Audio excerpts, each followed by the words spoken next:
To achieve our goals in life, we have to develop a particular mindset which helps us define our character and prepare us for life challenges. But this requires a particular skill besides the usual creative, intellectual capabilities. And that is why many people these days consult life coaches, especially professionals. But one such person that I've come to know over time and interacted with and found his thoughts very interesting is Graeme Butchart, motivational speaker, innovation coach, a former advertising executive and currently teaches at a business school and is author of the book, The Genius Program. Now he has developed a new approach called conscious leadership. Graeme, good to catch up with you once again. You too, After Tim. so many chats on radio and now Absolutely. we catch up here on television. And this interview follows the conversation we had recently when you told me about what you call conscious leadership, right?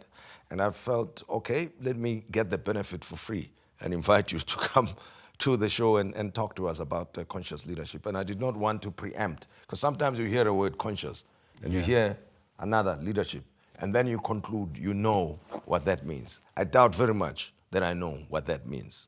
Okay, beautiful. So let's share a bit of this with the audience. Yeah. First of all, and I think one of the big challenges about this is many people don't even understand what leadership is.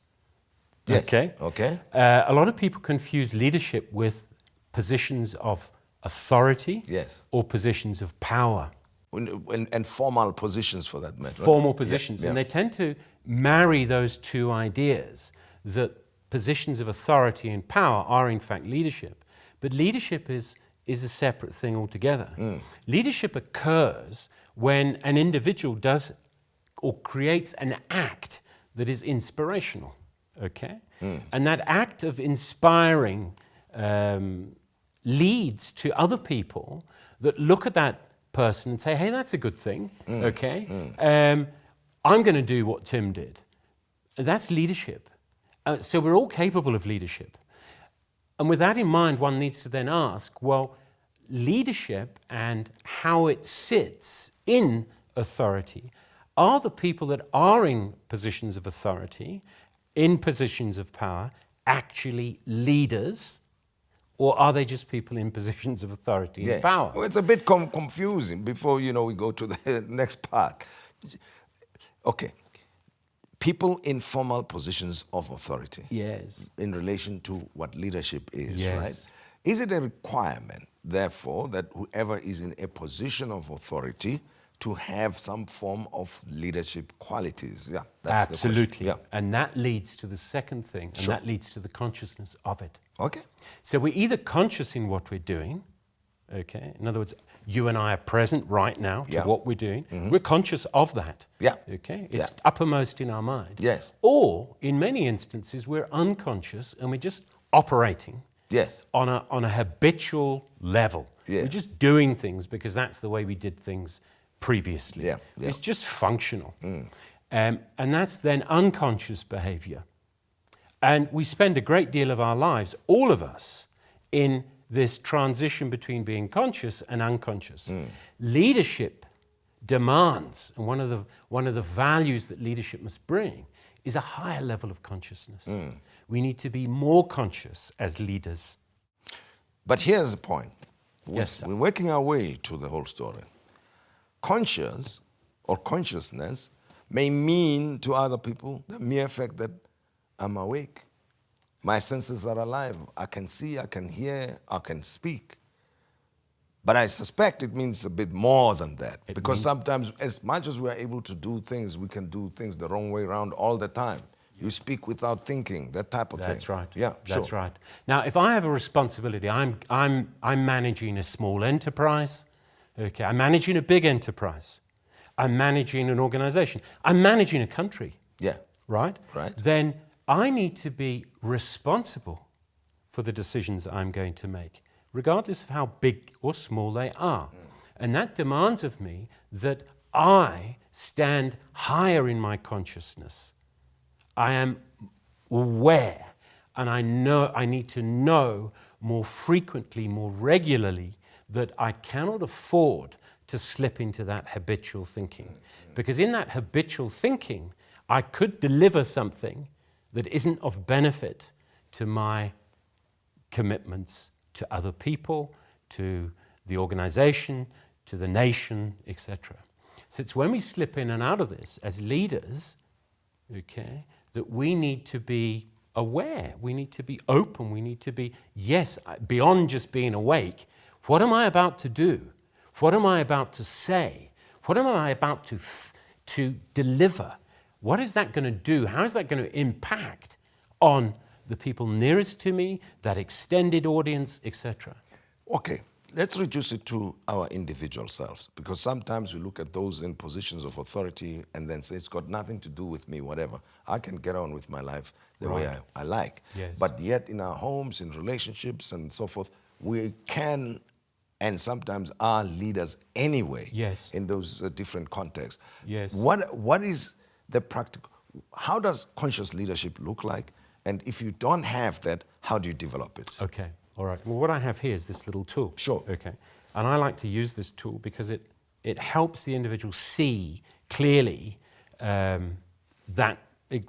examples, all right? So if you imagine a line, okay, if we imagine a line, Yeah.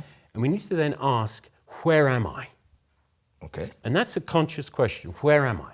Because asking that question brings me immediately to this present moment, where am I? Yeah. Now, where am I in relationship to a line? I'm either above this line or I am below this line. If I am below this line, okay, if I am unconscious, all right, then immediately one of the characteristics of that behavior is I become defensive. I am closed. I am committed to being right about me and what I stand for. I typically don't have enough, all right? And I don't have enough money, I don't have enough energy, I don't have enough time. That list can go on indefinitely. When I'm below this line, or when we are below this line, we tend to seek approval, okay? When we're below this line, that's where we look to fault others, we look to blame others, we look to justify our actions. That's where gossip is born, when we're operating below this line, okay? When we're in that space, we're also in conflict. We're in conflict with ourselves, we're in conflict with those around us. And that creates a condition that's overwhelming. It overwhelms us. So our energy is lower, and everything we do manifests that lower energy. That's when we are unconscious. We're unconscious. When we are conscious, and how do we develop that consciousness? When we're open, Yeah. when we're above this line, okay, we are committed to learning. We understand that learning is lifelong, and that the small mistakes I make as a human being, we are all human beings, we all make mistakes. When I make a mistake, I look to see what is the learning in it for me? What is the learning in it for others? I'm open to learning. When I'm open to learning, I grow, I develop. And when I develop, that's of benefit to everybody, particularly if I've got a group of people beneath me. When I'm above the line, I'm intuitively curious. I ask questions. I say what, where, when, and how. And that's a part of my language. When I'm above the line, I'm operating with a listening that is deeply focused. I pay attention to what other people are saying. I don't just superficially hear. Yes. I listen. Yes. I actively listen. And that's a quality of conscious leadership, okay? When I'm above the line, I speak unarguably. So I speak my voice. I have my opinion, but it's not in argument, okay? When I'm above this line, I question all belief. All belief. Because typically what will happen in leadership functions is there's a set of protocol, there's a set of rules that we created a decade ago, or last week, or whatever. And we tend to follow those. We tend to say, well, that's how we've done it before. Yeah. So this is how we'll do it now. But what is the benefit as we conclude? Yes. Graeme, tell me. I mean, I like to see things that whatever we do is based on the benefit There's factor. a benefit to it. Exactly. Okay. So the what's in benefit it for? to it. Yeah. One of the big things here Yes. is that consciously we need to collaborate. If we're going to address and solve the challenges that we have, the challenges of the world, we're not going to do it with short-term thinking. And unconscious leadership, in many aspects, is about delivering those short-term outcomes, okay? Short-term profits, Yes. short-term gains Yes. for my Oh, yeah. communities, Yes. okay? For my little team. And you see short-term yourself as gain. separate from the united whole, Absolutely. right? Yeah. The solutions to the planet, all of the solutions, lie in bringing best minds together, okay? Young and old, everyone needs to work together. We need to collaborate more.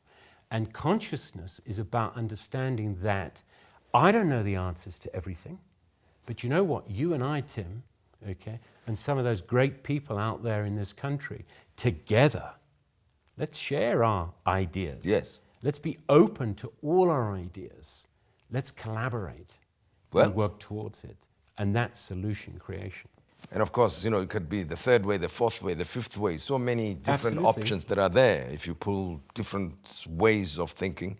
And of course, we suspend the unconscious parts that you spoke about earlier on. Yeah, Correct. Much appreciated, Graeme. Thank you, and Tim, I know again, there's more to this thinking than what we touched on, but I felt, let's get a flavor of it, a sense of what it's all about. Absolutely. Yeah. And it's a starting point. So ask yourself, where am I?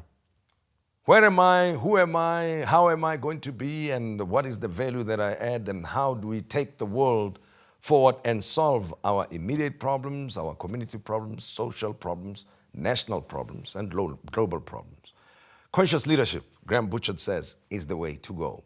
I hope you learned something. I did learn something here on the show. And remember to write to us, give us feedback, and the address is tonightwithtimmodise@gmail.com.